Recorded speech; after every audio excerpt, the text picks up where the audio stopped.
Hey, Falcons and NFL fans. Welcome to another episode of NFL Jocks and Pigskins with Tom Pollen. I'm Dave Holcomb. Chris Smitherman with us behind the scenes producing.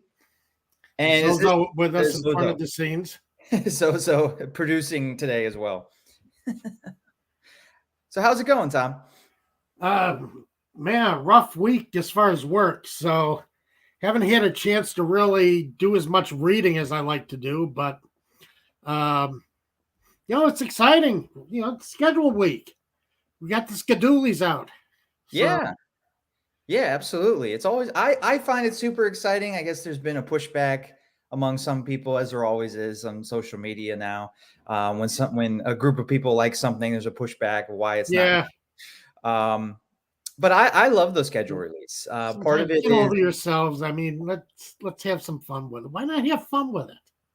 Yeah, well, and it's not just a football thing for me, but also just seeing if there's a potential to go to any games. Right. And start planning things for the fall. The Falcons are hosting the Steelers on December 4th. So now we know when that game is. We knew the Steelers were coming. Yeah. That could be a game I'm going to with some family.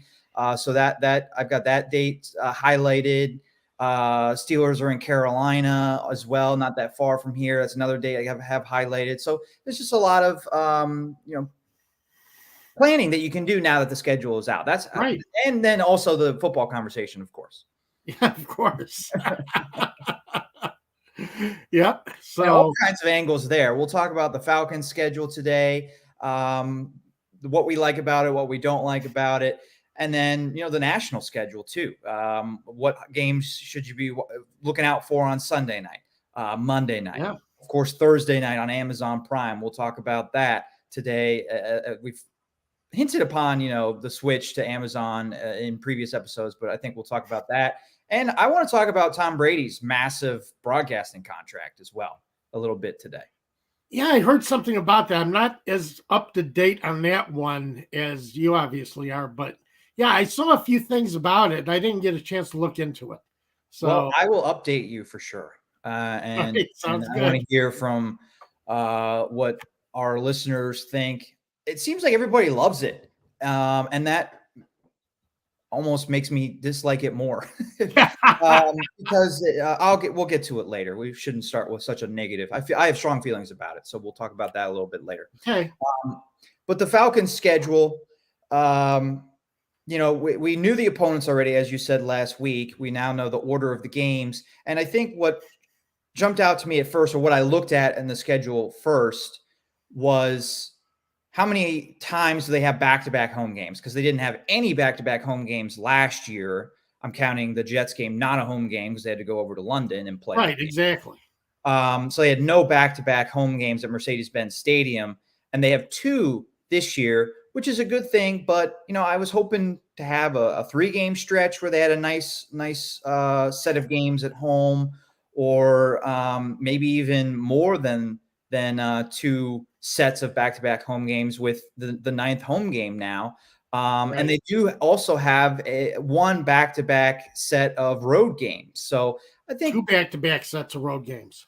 Is it 2? Oh, okay. Yeah. So I think that left me disappointed for the Falcons in that, yeah, they get these 2 back-to-back sets of home games, but then they also have to deal with the back-to-back road games. And I just felt like with the extra home game, it should feel like they're home more. And again, just looking at the schedule, it doesn't feel like that to me. No, it really doesn't. No, that first set of back-to-back road games is on the West Coast. So it's going to be it's going to be a lot of travel time for the Falcons those 2 weeks, week 2 and week 3. Yeah. Got to play the defending Super Bowl champs, got to play the Seattle Seahawks. Well, Seattle Seahawks with either Drew Lock or Geno Smith at quarterback, but still, right. You got to travel to do it. Not quite. I mean, it's still a tough place to play. And, Pete Carroll is a great coach. Maybe they have a great running game with Kenneth Walker this year. But, yeah, the quarterback situation there makes you think the Falcons have a chance to win that game. Yeah, you would like to think so. But, open up against the Saints, the big rival. it's going to be a fun one. So, and at home. So at least they got the home opener. You get the Saints, and we'll see what Jameis Winston can do. We're going to see what some of the Falcons have going for them. Picked up another wide receiver yesterday. I thought they made a heck of a deal to get Brian Edwards. Yeah, and that slipped my mind. That should be on our show rundown here. We definitely should discuss that. And I agree that was a deal that I saw come across, and yeah, that one was like, yeah, that makes a lot of sense. It was didn't cost them very much. Bring in a veteran wide receiver to beef up the depth chart there, because they're obviously, we've talked about it a lot, how weak they are just from a depth perspective at wide receiver. Right. Yeah. So, and another big body receiver. So you can see a trend here as far as what the Falcons are looking for in wide receivers. This is another guy who's, I think he's 6'4", 235 pounds. A guy who's really, and broke out last year for the Raiders. Looked really good. So, it definitely, and you got him for a 7th-round pick. So, you get an established receiver for a 7th-round pick. That's pretty damn good haul, in my book.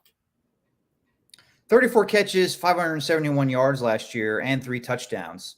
Only 23 years old, will turn 24 in November. So, right. Yeah, pairing him with Drake London is, they potentially have a very young wide receiver tandem there. Yeah. And Kyle Pitts, too. And you put him with Kyle Pitts. Right. Exactly. Yeah. So, yeah, that was an excellent deal. I saw that yesterday, and, very, very enthused about it. So, good job, Falcons. Cindy likes the deal for Edwards, and also notes what you said about them being big receivers. And Pantera has a comment here about the schedule, believes that the team will stay on the West Coast and practice in between weeks 2 and 3. Oh, yeah, I would think so. Make a lot of sense. Absolutely. They're going to have to, right. That's the only way to do it. So I definitely agree, Pantera. Yes, they're going to stay on the West Coast. But it's just the fact that you're out there for 2 weeks, and, for that extra week, and, you don't get to practice in familiar, surroundings. It's not the ideal situation, but still, they'll make something happen with it. So the back-to-back home games that I was talking about at the top of the show occur at the end of October. They play Carolina on October 30th, which is ironic. They played Carolina at home last year on October 31st. So almost a exact same date there. Yeah. And then the following week, they host the Los Angeles Chargers in week 9. And then the second set of home games is to end the season, which I think is a great thing. Sure. That's a good draw for the Falcons, ending the season with 2 home games. It's going to be 2 tough games against the Arizona Cardinals and Tampa Bay Buccaneers, but you want those 2 games at home because they are tough opponents. Right. Exactly. And 2 teams that are probably going to be vying for playoff spots at that point. So we'll see how well that shapes up, because they're going to be exciting games. And the second set of away games could be a difficult stretch too. That's right before the last 2 weeks of the season where they're home. The Falcons, after their bye, they have a very late bye, which is another thing that jumped out to me. Yeah, that really jumped out at me too. Which I think is a good thing. I honestly, I think the later you can get your bye, the better, especially if you think you're going to go deep into the playoffs. And you're not going to, only one team gets that bye for the playoffs. So you really aren't going to be able to get that, in all likelihood, that extra week off going into the postseason. So a December bye isn't the worst thing if you think you're a contender. Well, I suppose so. You disagree? It's Do you going to like the put earlier buys? it's going to put a lot of mileage on that team. Fortunately, it's a young team. It's going to put a lot of mileage on that team before you get to that bye week, before you get a rest. So, yeah, it gets to be a little rough. It's a heck of a, it's a rough run to get to that bye week, and then you only have 4 weeks, left in the season. So, I would have liked to have seen it a little earlier, but it depends on how healthy he is. Sometimes, around the middle of the season, you got a lot of those aches and pains. You really need that week off to get your guys back and get some guys healthy. December is very late in the season to be trying to get some guys healthy. They do play on Thursday night in week 10. And then, of course, after that, they'll have that mini bye. So they have the mini bye at the beginning of November or middle of November, really. And then their full bye week in December. So, but remember, after that mini bye, you got to face the Bears. Oh, right. Falcons got to face the Bears. Which is why they need the extra coming to Atlanta. Did you hear what I said? That's why they need the extra prep time. Yeah, absolutely. Yeah. So it's not like the Bears are going to challenge anybody this year, but hey, got to have some fun with it. So after that bye week, the Falcons will visit the Saints, visit the Ravens on Christmas Eve. So that's the second set of back-to-back road games. Right. And then they, as we talked about, end the season with the Arizona Cardinals and Tampa Bay Buccaneers at home. The other thing that jumps out, and the thing that you look at right away when you're looking at a schedule for a team, is how many primetime games do they play. And really, that's a great indication of how good do you think how good does the NFL think you're going to be? Right. And, sometimes, there are teams that no matter how good they are, they have a national following, they get primetime attention. I get that. But for a lot of it is, if you're going to be good, if the NFL thinks you'll be good, they schedule you multiple times on Monday night, Sunday night, Thursday night. And look at the Steelers. I mean, nobody knows who their quarterback is going to be, and they still did pretty well as far as racking up primetime games this year. Yeah, that's a great example of a team that a lot has a national following. Right. But a lot of people are saying aren't going to be a playoff team this year. And we'll see. Maybe they won't be. Barely made it last year, but still got the primetime games because of the national following, as you're saying. But the Falcons aren't known to have that national following. And if they're not good, then the NFL is not going to go out of their way to schedule a bunch of primetime games for them. And the requirement is every team gets one. And normally we see the teams that aren't expected to be good get pigeonholed into a Thursday night matchup, usually with another team that's not expected to be good. So both teams in the same game hit that requirement. And that really is how it feels with this primetime matchup that the NFL scheduled between the Falcons and Panthers on Thursday night in Week 10. Right. Yep. So you can tell, know exactly what the NFL is thinking about next season. And which, if I'm Arthur Smith, I use that, right? You say the NFL. Well, you have to, yeah. The NFL doesn't think we're going to be any good. But yeah, I mean, you have to try and do a positive, yes. But I was looking on NFL.com this morning, and Cynthia Freeland runs a lot of mathematical models as far as running schedules, seeing what teams are projected to do. I think she runs computer simulations of the season, a couple hundred times, and gets a good projection for what they think. She's got the Falcons projected for 5.4 wins this season. I mean, as far as the fans, what do you think? Do you think she's just really lowballing it this year, or do you expect the Falcons to be there around 5.4? It's hard to say. Let's set the over-under 5.5, and ask our followers over or under 5.5 wins this year. Right. I'd love to hear from them, hear from our followers here. And if you're watching afterwards, you can tweet at us what you think about the that over/under win total we just set at TJ Pollen at DM Holcomb on Twitter. Please subscribe to our channel on YouTube. That really helps us out a lot. And give us a like on Facebook if you're watching on Facebook. Also should mention our sponsor today's show brought to you by Prize Picks. Absolutely. There we go. When you sign up, use that promo code ASU. Download the Prize Picks app in your iTunes store. And when you sign up, use that promo code ASU. That supports us and our channel, and it gets you some free money. It's a 100% match on your first deposit up to $100 when you use that promo code. Absolutely. Free money. How can you skip that?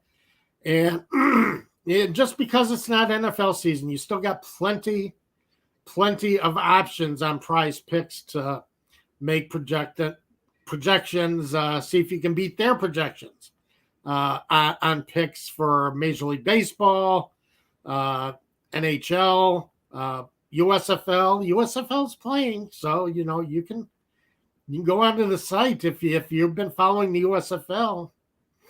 See what they're projecting for some of the players and see if you can pick up some money. As far as the NBA playoffs, they're giving away Luka Doncic today at 0.5 point. So you get to start a projection, put together a group of 3. You've already got one win with that 0.5 point for Luka. So, give it a shot. Cindy likes the Falcons to win at least 7 games, is what she's saying. She doesn't think they're going to take a step backwards from last year, but puts their ceiling at 9. I think that's a realistic projection there from Cindy. Keep sending in your projections or your guesses of how many wins the Falcons could get now that we know the order in which their games will be played, the schedule coming out on Thursday. So let's go through the schedule. Maybe not game by game, but what games on the schedule? I don't want to say that they're definitely going to win because we don't know what injuries are going to happen, and some teams that we don't expect to be good are going to be good. Some teams that we don't expect to be good will be bad. It's hard to predict really what the Saints are going to be without Sean Payton this season. But what games? How many games would you say are winnable on the Falcons schedule? That wouldn't be a surprise if the Falcons won that week. I'm going to start out with week 1. I think they could start out strong with a win against the Saints. We don't know what they're going to get in Jameis Winston this year. We don't know what, without Sean Payton, what that team's going to look like. So, that's a possibility. The Cleveland Browns, you don't know what they're going to have at quarterback. I mean, is Deshaun Watson going to be suspended by that time? What's the attitude of that team going into the season? It's going to be interesting because they still have Baker Mayfield around, and he doesn't want to be there. Right. So it's going to be very interesting to see what the mood is of that team when they come to Atlanta. The Niners, who's going to be quarterbacking for them? I mean, are they going to get the situation with Deebo Samuel straightened out? Who's going to quarterback? Is Garoppolo coming back as quarterback? Is Trey Lance? Is he going to take over as a starter? It's going to be interesting. Carolina, I think, is very beatable. As long as you're going to put Sam Darnold out on the field, you might as well, put those up as victories. So I'm looking at Carolina. Chicago Bears, depends. The Bears are kind of in the same situation as the Falcons. Deep in salary cap debt, a lot of dead money. 2 teams that are trying to build but don't have a lot of the resources this year to build. The Bears do have Justin Fields. We're going to get a good look at Justin Fields this year. So I'm looking forward to seeing that. The last time the Bears went to Atlanta is was the beginning of the end for Mitch Trubisky. And you could see, Right. Yeah. He got benched Trubisky in was that game. falling apart on the field. Yeah. He was coming apart at the seams. Mm-hmm.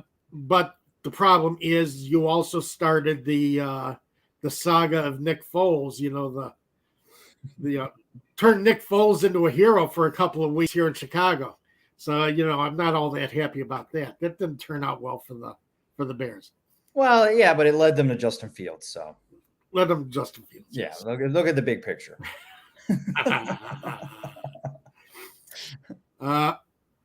Washington Commanders. Again, another team that seems to struggle.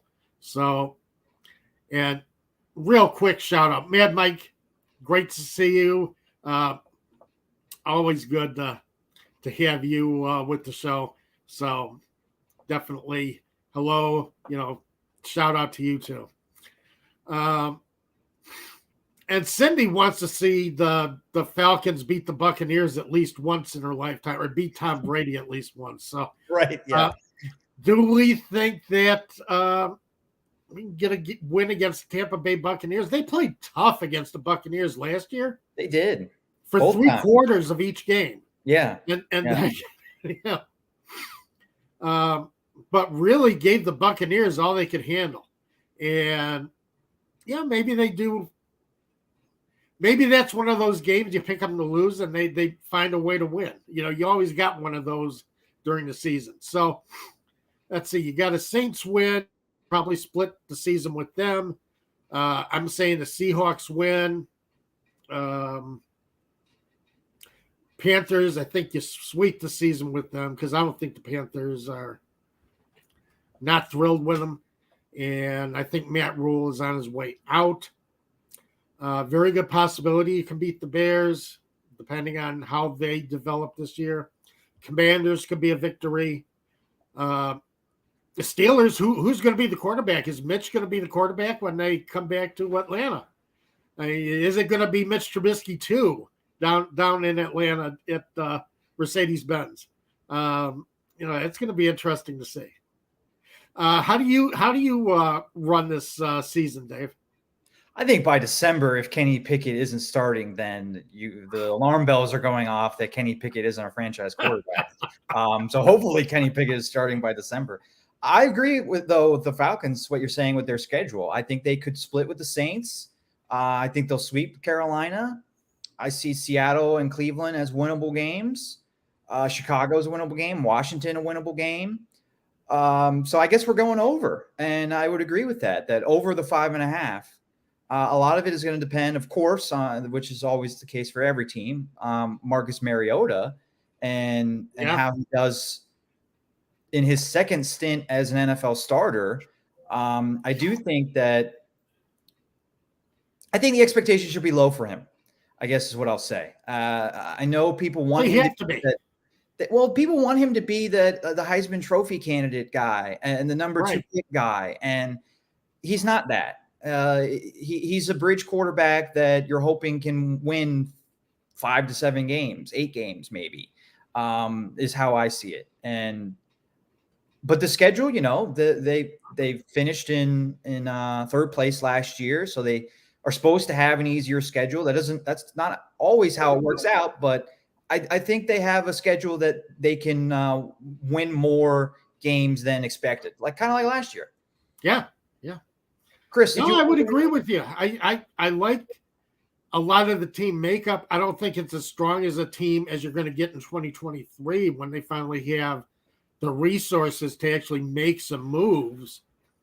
And as I say, they got off to a good start on 2023 by giving up that 7th round pick and getting an actual real receiver in Brian Edwards. Yeah. So, and that'll help Mariota, you would think. And make him look a little bit better, giving him an extra target there. So I think a lot of our listeners agree with us that they see, and they might even be more optimistic than we are. Larry Orange says 7-win season again. Mad Mike says 7 to 8 wins for sure with exclamation points. He's very confident. He's confident.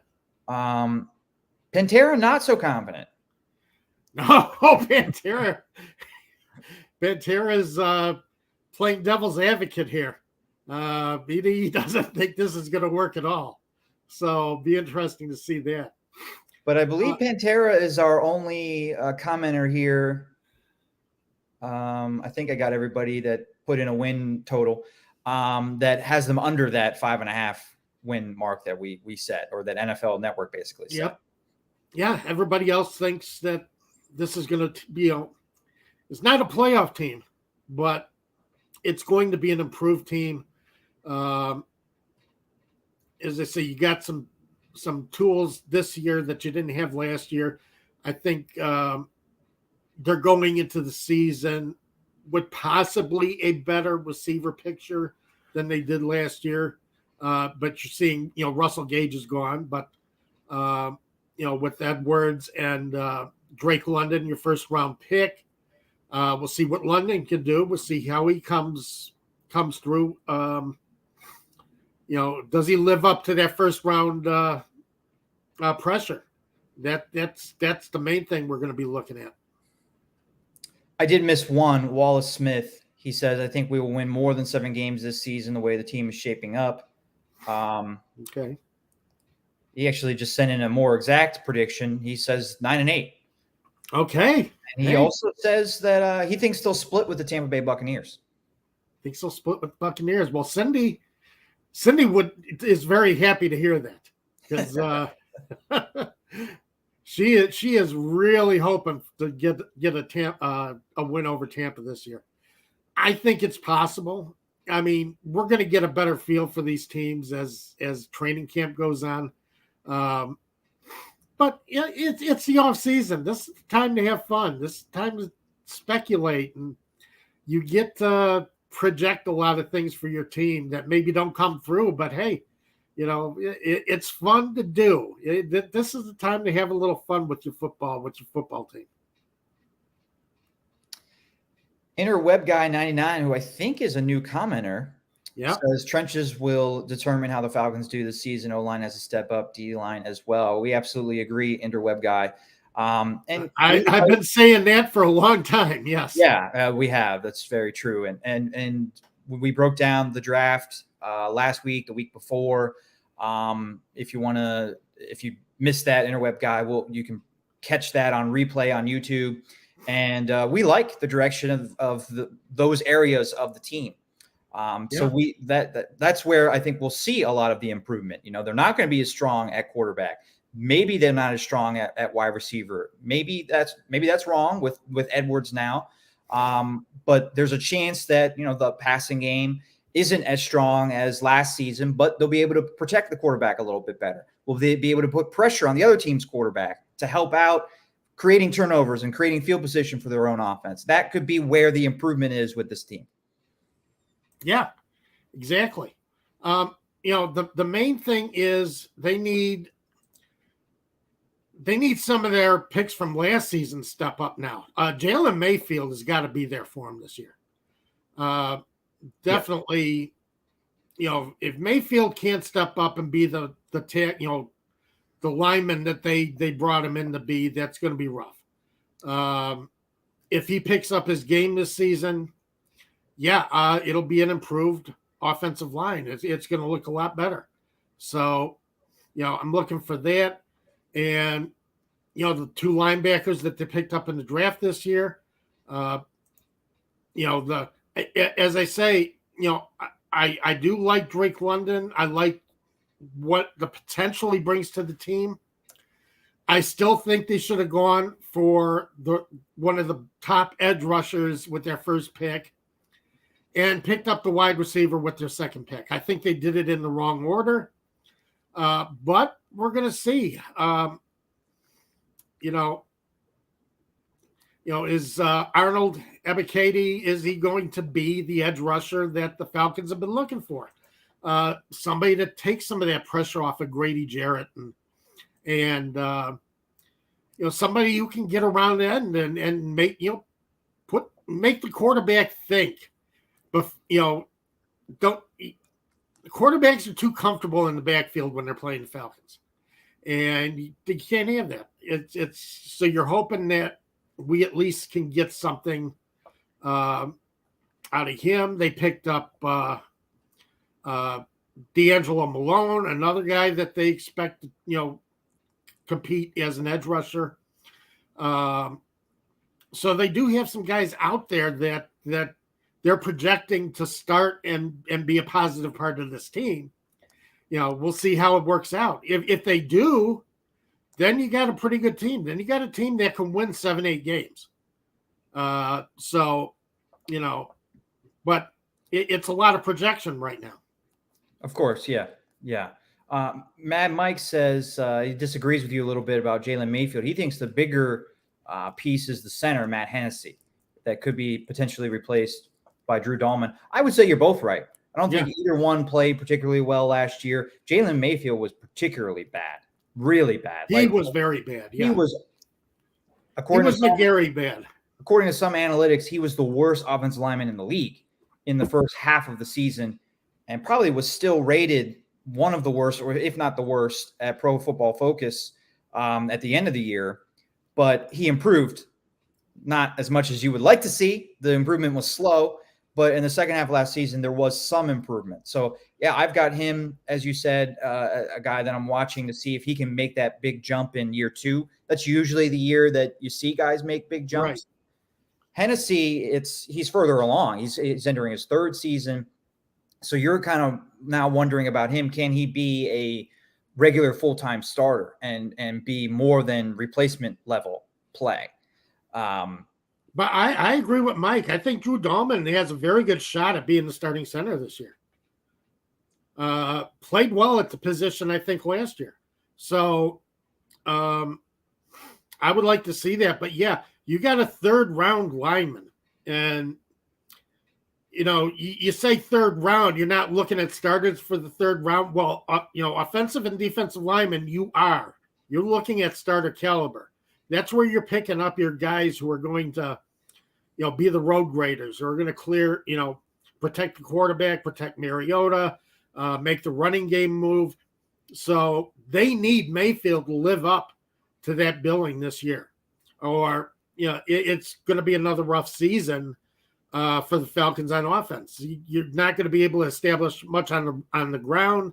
It's going to restrict what they can do through the air, and it's important to see Mayfield come through the way they had projected him.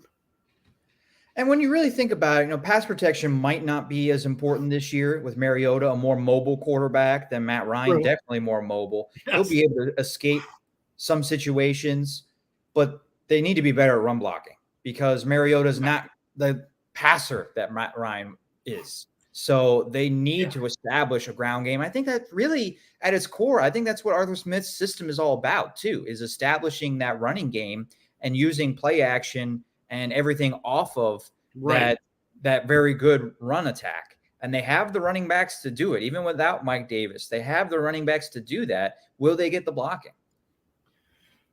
Yeah, that's the thing. They have to because one of the things I pointed out last week, Davis was getting hit practically at the line of scrimmage.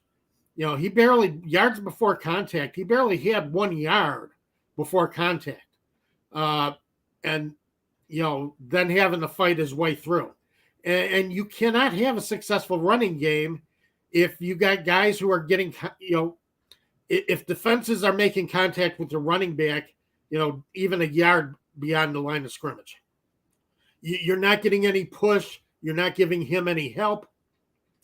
You're not giving him a chance to get through the line, get to the second level, and do what you want to see out of him. Give him a little room to make a move once he gets past the line.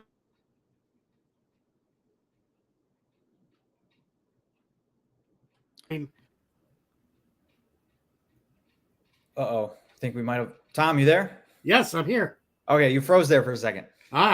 Okay. No, I am here. You got the Mr. Freeze attack?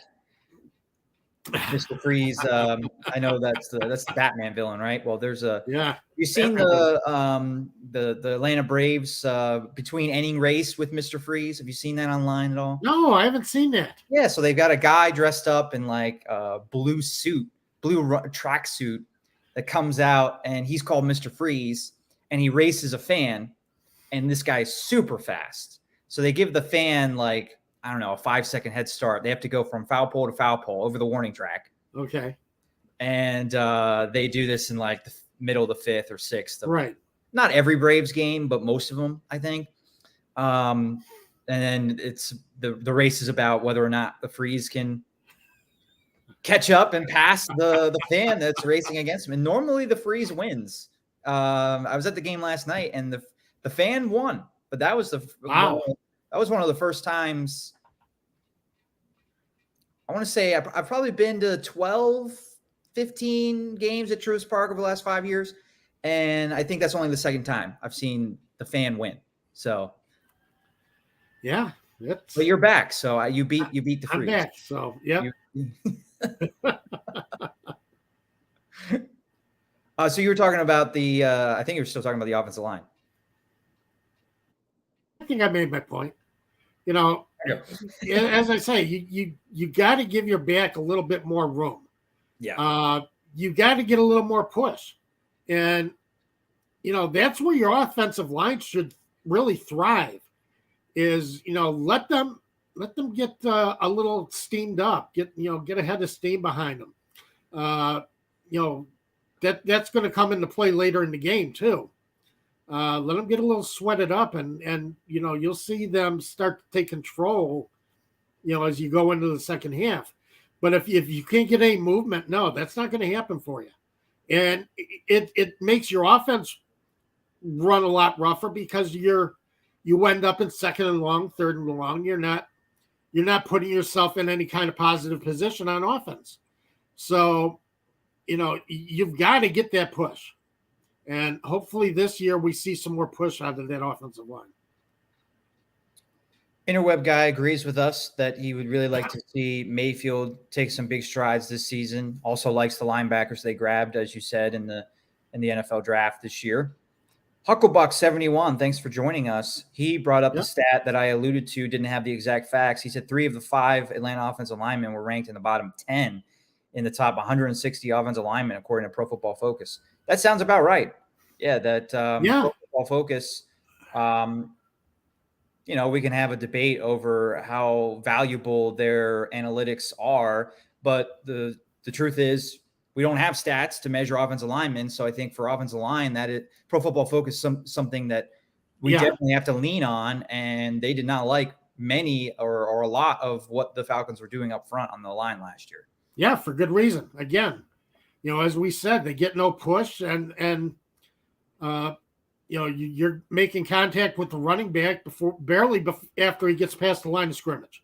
So, I could see why Pro Football Focus gave the Falcons line that kind of grade. And it's got to be better. Because as I say, you cannot run an offense on second and long and third and long. You have got to be able to run the ball and run it successfully and put yourself in a position to pick up yards through the air. And you're right. Mariota, as far as pass protection, he's going to give them a lot more as far as movement. And I think Arthur Smith likes that mobile quarterback. So I think you'll see a little bit more continuity on the Falcons offense this year. I don't think he ever really got comfortable with Matt Ryan, or I don't think Ryan and Smith actually got comfortable with each other last year. It didn't look it. So I think you'll see a little bit more of a comfort level between what the Falcons are able to do on offense this year. Pantera likes the group that's coming together for the Falcons. He thinks Fontenot he says, raised Atlanta's floor considerably. Thinks the D might be sneaky blitzy. I think that would be fun to see from Dean's unit. Gremlin has joined us. We haven't seen him in a few weeks. Yeah. Thanks for being here. Yeah, and Mike is against the Pro Football Focus grades a little bit here, pushing back on it. And he brings up a good point that it's all connected. On offense, how your if guys can get open, you're going to look better blocking, Right. perhaps, than if you have who the receivers were for the Falcons last year, not getting open all the time. Put more pressure on Matt Ryan to get it out quickly or to take the sack, and then your offensive lineman looks bad. But I do think Pro Football Focus does look at the overall picture. They do. They take a lot of that into account. I'm fairly familiar with how Pro Football Focus runs through its grades. It's not easy, and I could see why they don't always get it right, but they do take a lot of that into account when they grade an offensive line. Gremlin brought up the size, brings up the size of the receivers. We Yeah. talked about that at the beginning of the show, that we do like that. I should say pass catchers, Kyle Pitts being a tight end. But yeah, so I thank you for all the comments, everybody. Love the discussion. Yeah. Sounds like we're definitely more positive about this team right now, more positive than we were when they traded Matt Ryan almost 2 months ago now. So there are exciting things to look forward to on the schedule and for this season with the Falcons. We'll see how training camp goes. Of course, that could change everything, how the preseason goes as well. But right.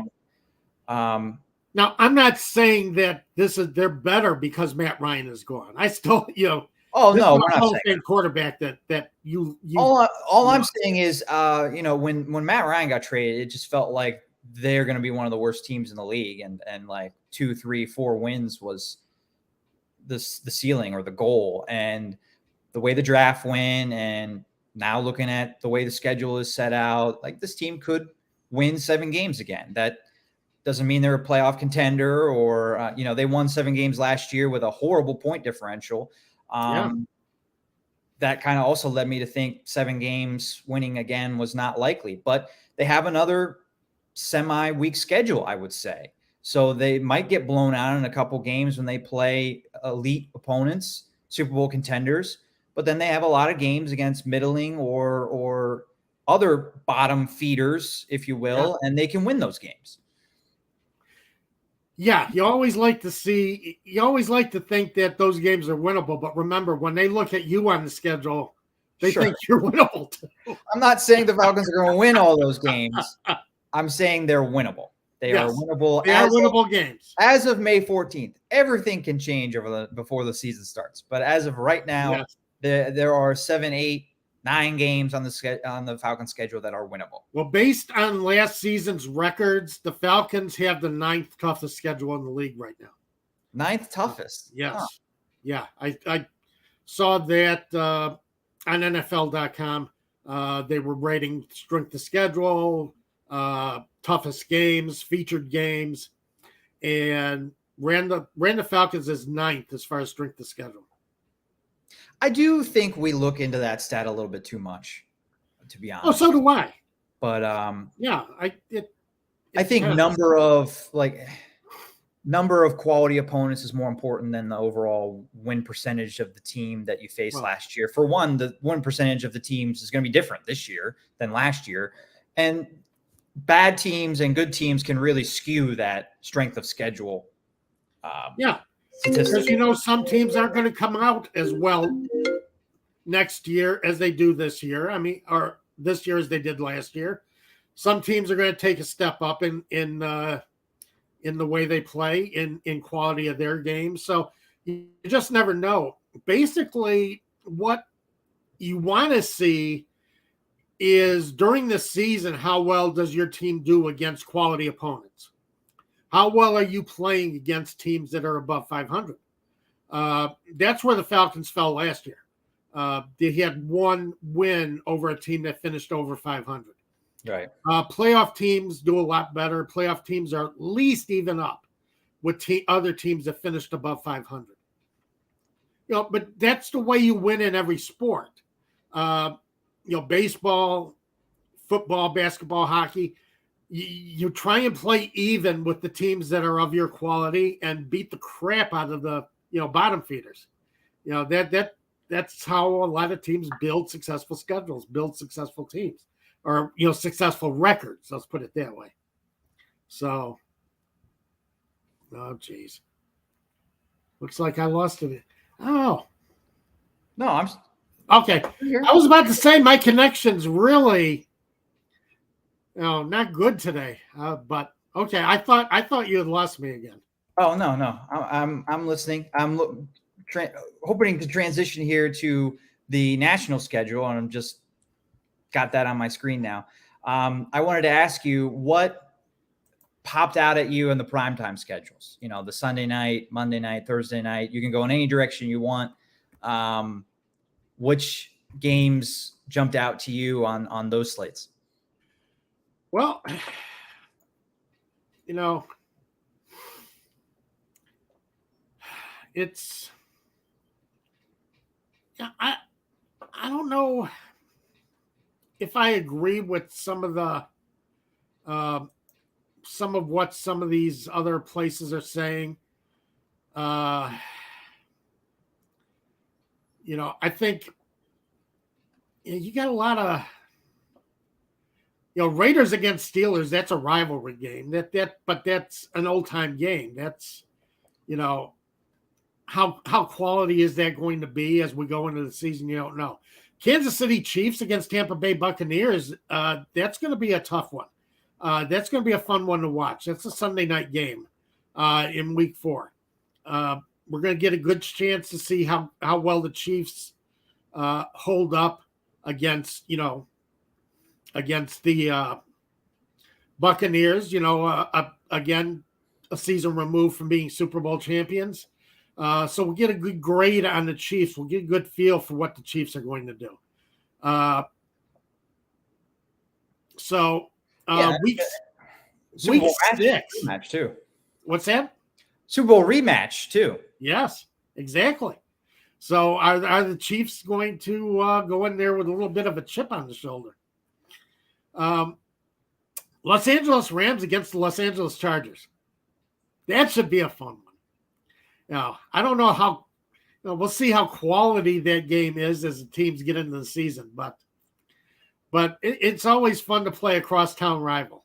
And, you can, at least some fans are going to be in the stands for the Chargers. I mean, they're considered the home team. I don't know if they're going to be rooted for as the home team, but they're considered the home team in that game. But are the Chargers going to take that step next year? Are they going to, advance as a team? Are they going to become, one of the better teams in the league? Right now, I don't think they've taken that step yet. I think they're capable of it. Justin Herbert, we're going to get a good feel for him this year. I think we got a good feel for him. I mean, he's definitely one of the best quarterbacks in the league, but now you're facing the Super Bowl champions. So that's going to be a fun one. I like that. Let's see. I think their choice of out-of-conference games on Sunday night was interesting. San Francisco, Denver. You brought up Kansas City, Tampa Bay already. But we have Indianapolis, Dallas, Green Bay, Buffalo. Of course, Buffalo and the Rams opening game, which is Thursday night, but the Sunday night broadcast. Now, what do you think about the Jaguars against the Jets? On Thursday night? I'm assuming it's a Thursday night game? Yeah. I mean, that's, again, they're hitting the minimum primetime matchup and put another low caliber team against each other. I guess that my take I could say with that would have been a better game in September than in December. Yeah. Because if both those teams are out of it, which we expect them to be in December, then no one's going to want to watch that. But I guess, the NFL wants to get people revved up for this Amazon Prime thing. And so they put some really great matchups in September. Interweb guy, the bottom feeder bowl. The bottom feeder bowl, yeah. Yeah. The bottom feeder bowl. That's a good one. Oh, God. And you brought up Steelers and Raiders. So that's taking place on Christmas Eve, and it'll be the day after the 50th anniversary of the Immaculate Reception. Really? God, 50 years. That's amazing. I thought I was only telling our audience. I thought you'd be all over this history, Tom. Yeah, well, as far as the Immaculate Conception is, yeah, I watched the game. Shocked the hell out of me when it happened. I thought the Steelers were beat. Right. When I saw that ball bounce off of Fuqua, I figured that was it.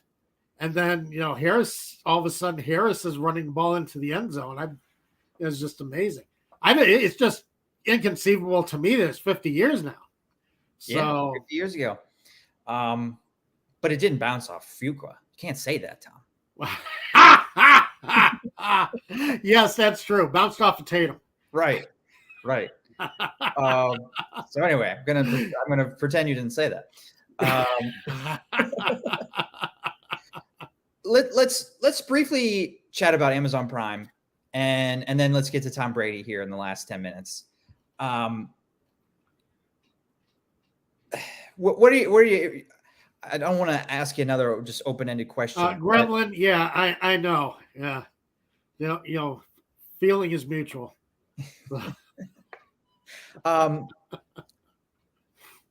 Amazon paid an extraordinary amount of money to get this Thursday night package. They're going to have it for 11 years.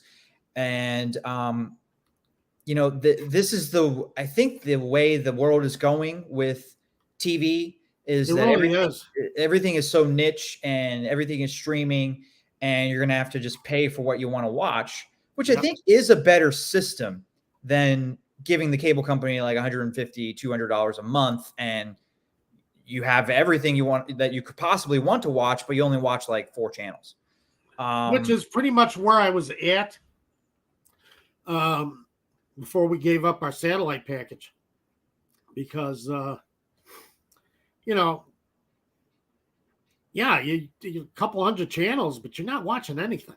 Right. No, none of it appeals.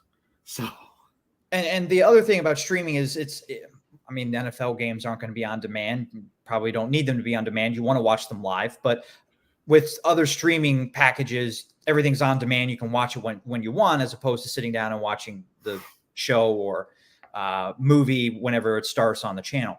But I am a little bit, annoyed, I guess, by the NFL moving to Amazon. Just because I've already committed to paying for 3, 4, 5 streaming services. Yes. Amazon Prime hasn't been one of them, and maybe it should be. I don't know. Maybe Amazon Prime is better than the things that I have. But I mean, my wife has been a subscriber to Netflix as long as I've known her, so we have her Netflix account. Yeah. And then, since we've gotten married, we've got Hulu, Disney Plus come together. ESPN Plus comes with that as well. And then we've got HBO Max and got Paramount Plus last fall for SEC college football games and NFL games as well, live on Paramount Plus on CBS. I don't have cable, so that was kind of worthwhile to get to have those live games for $10 a month. But to do that again with Amazon, and it's only one game a week, I wonder how successful this is gonna be for Amazon and the NFL. Maybe I'm just, again, completely underestimating how powerful the NFL is. I get it; it's a huge conglomerate, and they just think wherever they go, their fans are going to pay and they're going to want to watch. But that's, I think, what I'm annoyed by. It's like they expect me to follow them wherever they go and pay whatever amount that they ask in order to watch a Thursday night games. Yeah, I'm not going to argue with you, Dave. And the farther you take the games away from the average fan who can't afford this stuff, the tougher it gets to build new fans, to grow new fans into the game. Because you got to keep it accessible at a certain point. Now they're probably saying, well, we're just putting one game on Amazon Prime. It's kind of like what baseball's doing with Apple Plus. But, again, you're removing the fans a little bit farther from the games. You're a majority of the fans, the people who can't afford that extra streaming service. And it does catch up with you. And it will catch up with them if they're not very careful about this. I know streaming services are the trend, but you can only afford so many of those too. Yeah. I mean, if you have to sign up for 8 streaming services because you want to watch all your sports and get TV shows or whatever, it's the same amount as cable. And the whole point of getting streaming was to save money, not have to pay money to the cable company. And yes, again, streaming has those advantages that I laid out, that things are on demand, you pay for what you want to watch, but it still adds up when you got to sign up for all of these services. Yep, exactly. It's rough. I'm of the feeling that the Cubs are going to be losing a large part of their fan base soon. The reason why the Cubs were able to deliver such a large fan base, grow such a big fan base, they were on free TV. They were always on free TV. You could always watch the Cubs. You can watch them, except for national games, you can watch them 160 games a year.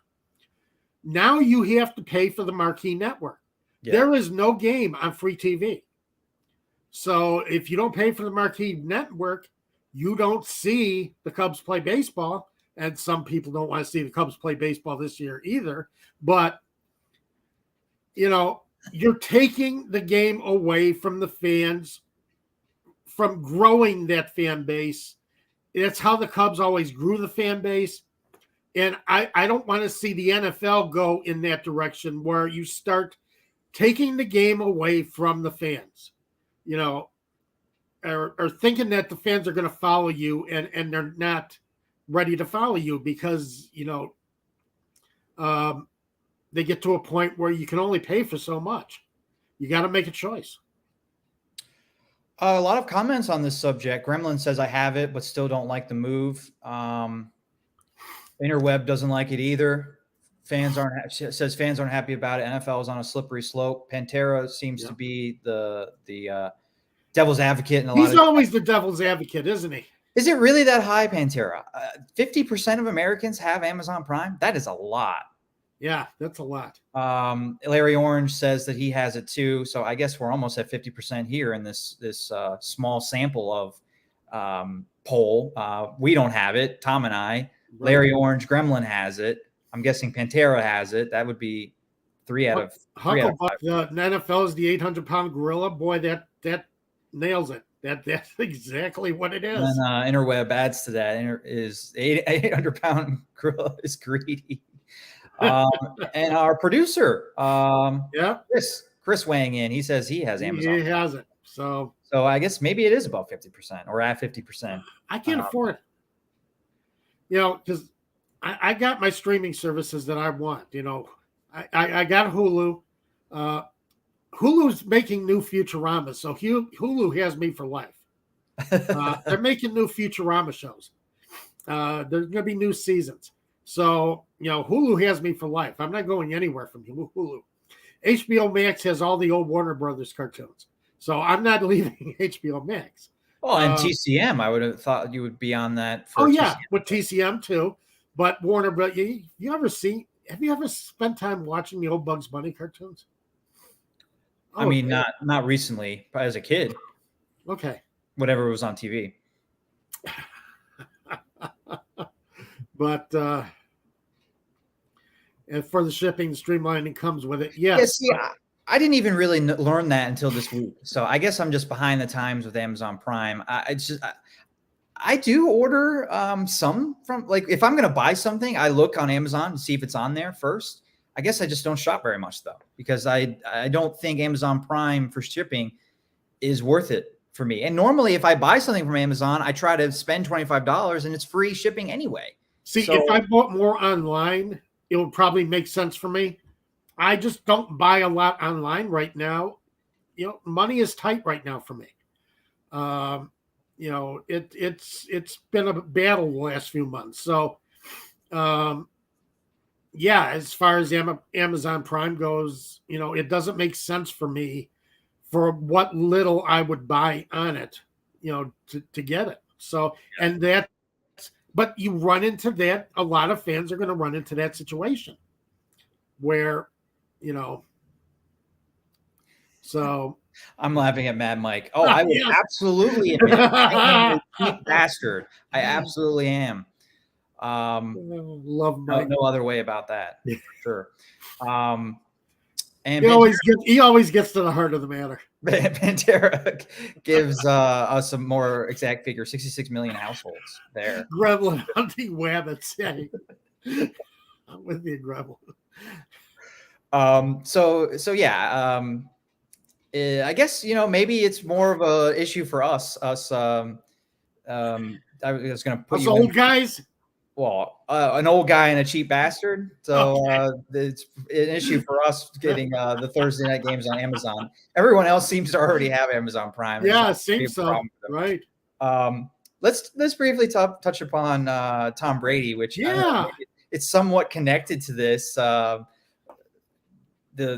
broadcasting aspect of NFL. This isn't broadcasting rights, but Tom Brady is going to be paid a lot of money to announce NFL games whenever he decides to retire, if that's next year or the year after, whatever. I don't know when Brady might retire. But whenever he does, he's got a huge TV deal with Fox Sports, who did just lose Troy Aikman and Joe Buck to ESPN. But Tom Brady's contract with Fox Sports is for 10 years, $375 million. That's $37.5 million per season or per year. Yeah. Unbelievable. I was even able to do that in my head, Tom. Yeah, that's pretty good. And just for perspective. Is he really that interesting? Have you ever heard Tom Brady say anything that was really that interesting? A lot of, he's not a coach, but a lot of coach speak when that guy talks to the media. Well, he's going to have to be a lot more honest if he goes into the booth. He can't, the cliches don't work once you come up from the field. So, knowing your cliches is not going to help you be a better broadcaster. And we've got the comments rolling in about Tom Brady becoming a $375 million man. Absolutely, Hucklebuck. He's going to make more as a broadcaster, as a player. And that was why a lot of people were talking about Sean McVay retiring.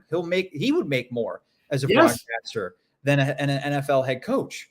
And a lot less networks stressful. Networks are dying to hire him. A lot less stressful of a life too, to be an announcer. And Tom Brady just loves playing. That's at the end of the day, that's like all that he cares about, I would say. Like, I'm not saying he doesn't care about his family. He does. But at the end of the day, he loves playing so much that he sacrificed a lot with his family, a lot with his life, and I guess money now with perhaps, well, I shouldn't say he sacrificed with money, but he loves playing the game, and he's going to play as long as he physically can. It's very clear that that's his goal. Right. But just for him to make this much, he's going to make twice as much as the next overpaid broadcaster, because Tony Romo reset the market with a $17 million per year contract a couple years ago. Troy Aikman got something similar to that from ESPN. Joe Buck might even have gotten the same thing. They got both of them, and I think they both got pretty hefty. Yeah, I think they're both around 18 million per year. So like that's too much. That to get paid $1 million per week in the NFL to announce games, too much. But whatever. I guess if that's what they're worth, fine. Tom Brady's not worth $37.5 million to do something, and this is where it really irks me. To do something he's never done before. Yes. He's never been a broadcaster. Right. Do I think he'll be good at it? He probably will, because he's Tom Brady. He can be good at anything that he puts his mind to, clearly. He's a great leader and just an excellent, I guess just leader is what I want to say. But it irks me that there are so many talented people in this industry, and not that we should get paid millions of dollars, but, we've been doing this for a few years and we're still trying to make it, and would like to just where's my money? Would just like to find a regular gig where we're paid some gas money. Yes. And Tom Brady here has never done this at all in his life. and he's making supermodel money, what his wife makes. What is he? I was about to say, he's going to start making more than Giselle. That's really going to cause a problem with the marriage. And I wonder if that's let alone the fact that he's never home. Right. Yeah. Well, but I do wonder if that's part of this is like, is there some, well, I don't know. Maybe it's not part of it. Maybe Fox Sports just approached him and said, we're willing to pay you this money. But Tom Brady, why would you pass it up? But, I saw he's not stupid. But I saw a tweet this week that said, for a guy that says he wants to spend more time at home, he's not going to be home very much, even after retirement. No. 10-year TV deal. No, he's not. But as I said, he spent 1 month at home, and Giselle said, Tom, get a hobby. Get out of here. We don't want you around the house. Right. And thanks, everybody, again, for being so engaging with what we're talking about today. Hucklebuck, supply and demand. Supply and demand. I just said he's going to get paid twice as much as anybody else. Where is the demand to pay somebody who's never been in broadcasting $37 million a year? Right. Almost $1 million a week for the whole year. And he's only going to work 4 months. 6 months, I guess, including the playoffs. He'll be doing 6 months, yeah. I mean, season keeps growing all the time. So, Gremlin says he will be boring, and Vanelli better not be for that amount. Better not be. He can't be. He better have something to say. That's why I say, the cliches do not work once you get up in the booth. You better have something to say. Larry Orange says we should all be working on our play-by-play skills. I think you're right, Larry. Absolutely should be. Yeah. Absolutely should be. Went into the wrong industry. Dave, you go to games, you got to bring a tape recorder with you. You got to do the, play-by-play, listen to yourself, go back to the game, do the play-by-play, listen to yourself, how you can improve. This is the kind of things you got to be doing, Dave. If you want to make that $15 million, that's where you are.